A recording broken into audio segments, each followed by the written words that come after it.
Hello बच्चों, कैसे आप सब? आप सबका एक बार फिर से स्वागत है आप सबका अपना चैनल कंसेप्ट वाला में। आज के इस वीडियो में हम लोग पढ़ने वाले हैं the human I and the colourful world का पार्ट 5 और इस पार्ट में हम लोग पढ़ेंगे रेनबो फॉर्मेशन के बारे में। रेनबो फॉर्मेशन आप लोग सबको ही देखते होंगे, कभी कभी स्काई में स्पेक्ट्रम का फॉर्मेशन होता है। कब होता है? बारिश होने के बाद, आफ्टर द रेन शावर्स। ठीक है, तो एटमॉस्फेयर में स्पेक्ट्रम का जो फॉर्मेशन होता है आफ्टर द रेन शावर्स, मतलब बारिश होने के बाद, उसी को हम लोग बोलते हैं रेनबो फॉर्मेशन। क्लियर है? अगर डिफाइन करने आएगा तो कैसे डिफाइन करेंगे? It is a natural spectrum, ये नेचुरल है, appearing in the sky after rain showers. अब ये क्यों होता है? ड्यू टू डिस्पर्जन, जो आफ्टर द रेनफॉल जो वाटर ड्रॉपलेट्स होते हैं कुछ सस्पेंडेड रह जाते हैं एटमॉस्फेयर में। क्लियर है? तो एटमॉस्फेयर में कुछ वाटर ड्रॉपलेट्स सस्पेंडेड हो जाते हैं जब उससे सन, और उसके बाद जब सन राइज करता है तो सनलाइट जब उससे पास करता है तो क्या होता है? डिस्पर्स हो जाता है अपने 7 कलर्स में, और वही 7 कलर्स को हम लोग बोलते हैं rainbow formation, due to dispersion of sunlight by raindrop. Clear है सारा पॉइंट? क्या कि जब सनलाइट वाटर ड्रॉपलेट से पास करेगा 7 कलर्स में टूट जाएगा। कब होगा ऐसा?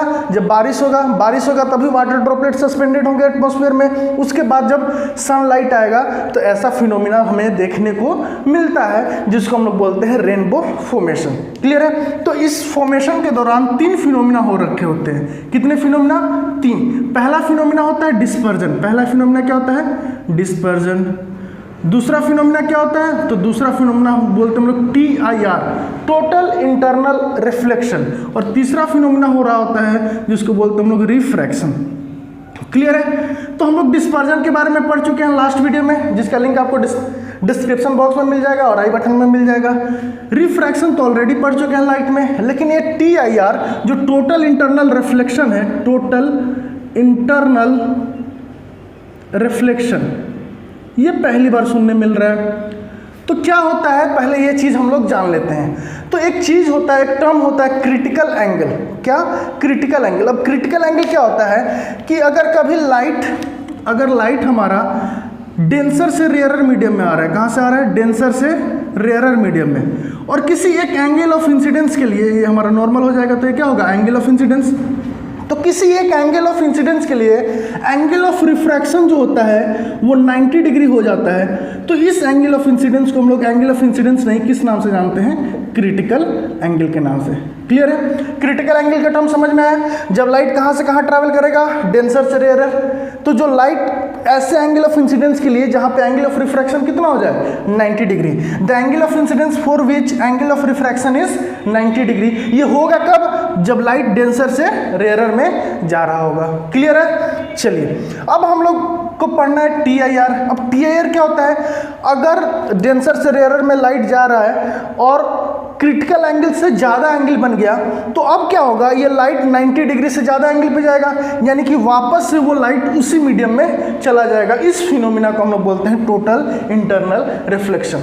जब लाइट डेंसर से कहाँ जा रहा होगा? रेयरर, और एंगल ऑफ इंसिडेंस से ज़्यादा, क्रिटिकल एंगल से ज़्यादा एंगल पे एंगल ऑफ इंसिडेंस हो तो क्या होता है? जो लाइट होता है वापस से उसी मीडियम में चला जाता है। इसको हम लोग बोलते हैं total internal reflection. If the angle of incidence is bigger than the critical angle, angle of incidence क्या होना चाहिए? क्रिटिकल एंगल से ज़्यादा होना चाहिए। Then the refracted ray will be reflect back in the same medium. Refracted ray, यहाँ पे reflected नहीं, क्या लिखना है? Refracted ray will be reflect back in the same medium. यानी कि यहाँ पे जो लाइट आ रहा है, ये लाइट आया, ये हमारा नॉर्मल हुआ, ये जो एंगल ऑफ आई है, ये एंगल आई जो है वो क्रिटिकल एंगल से क्या हो गया? इसको एंगल C से दिखाते हैं। क्लियर है? उससे ज़्यादा हो गया तो ये लाइट जो होगा वापस से इसी मीडियम में रिफ्लेक्ट बैक कर जाएगा। तो इस फिनोमिना को हम लोग बोलते हैं टोटल इंटरनल रिफ्लेक्शन। ये भी कब होगा? जब लाइट कहाँ से कहाँ जा रहा होगा? डेंसर से रेयरर। कहाँ से?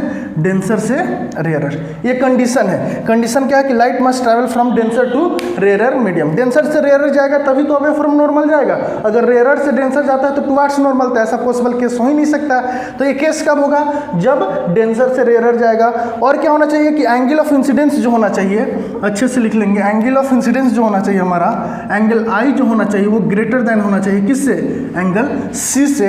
तो जो रिफ्रैक्टेड रे है वो वापस से क्या होगा? रिफ्लेक्ट बैक कर जाएगा सेम मीडियम में। तो इस फिनोमेना को हम लोग बोलेंगे टोटल इंटरनल रिफ्लेक्शन। क्लियर है? तो ये तीनों फिनोमेना जब एक साथ होते हैं तो वहां पे किसका फॉर्मेशन होता है? रेनबो का। क्लियर है? तब देखते हैं कि वो होता कैसे। क्लियर है? तो ये फॉर्मेशन कैसे होगा? तो इसके लिए हमें एक सन लेना पड़ेगा जिससे सनलाइट आएगा। तो ये हमारा सन हो गया। अब सन क्या करेगा? सनलाइट देगा। तो लो ये हमारा सन हो गया। सन क्या कर रहा है? सनलाइट दे रहा है। ये हमारा रेन ड्रॉप हो जाएगा। ये क्या हो जाएगा? हमारा रेन ड्रॉप। हमने बोला था ना रेन ड्रॉप से जब सनलाइट पास करेगा तो ये फिनोमेना टेक्स प्लेस करेगा। तो जब सन से क्या निकलेगा? हमारा सनलाइट। जो सन से सनलाइट आ रहा होगा, अब सनलाइट किस कलर का होता है? व्हाइट कलर का। अब ये जो रेन ड्रॉप होता है वो किसकी तरह एक्ट करता है? प्रिज्म की तरह। किसकी तरह एक्ट करता है? प्रिज्म की तरह। तो हमें पता है व्हाइट लाइट जब प्रिज्म से पास करता है तो अपने 7 डिफरेंट कलर्स में टूट जाता है, जिसको डिस्पर्जन बोलते हैं। तो पहला फिनोमेना यहाँ पे किसका टेक्स प्लेस करेगा? डिस्पर्जन का, जिसकी वजह से क्या होगा? 7 डिफरेंट कलर्स में टूट जाएगा। कितने कलर्स में? 7 डिफरेंट कलर्स में, विब्जियोर में।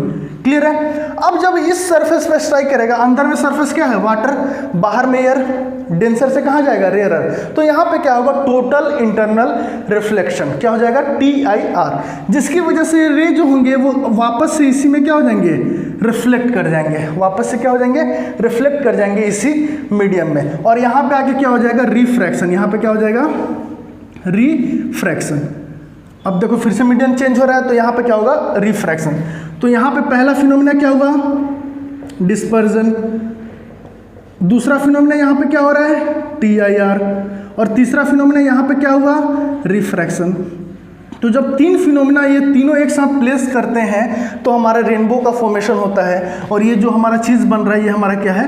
रेनबो है। ये हमारा क्या है? रेनबो। VR यानी विब्जियोर, V से स्टार्ट हो रहा है, R तक जाएगा।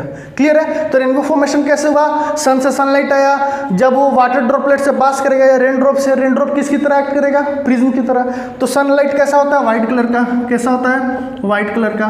तो हमें पता है जो व्हाइट लाइट किससे पास करता है? प्रिज्म से। तो अपने 7 डिफरेंट कलर्स में टूट जाता है, जिसको डिस्पर्जन बोलते हैं। तो पहला फिनोमेना हो गया। अब यहाँ पे मीडियम क्या है? वाटर। यहाँ पे मीडियम क्या है? वाटर। बाहर में क्या है? एयर। तो डेंसर से रेयर जा रहा है तो वहाँ पे एंगल जो होता है इंसिडेंस का वो क्रिटिकल एंगल से ज़्यादा हो जाता है, यानी कि वो जो रे हैं, वो लाइट रे हैं, वो वापस से रिफ्लेक्ट कर जाते हैं उसी में। तो यहाँ पे TIR हो गया।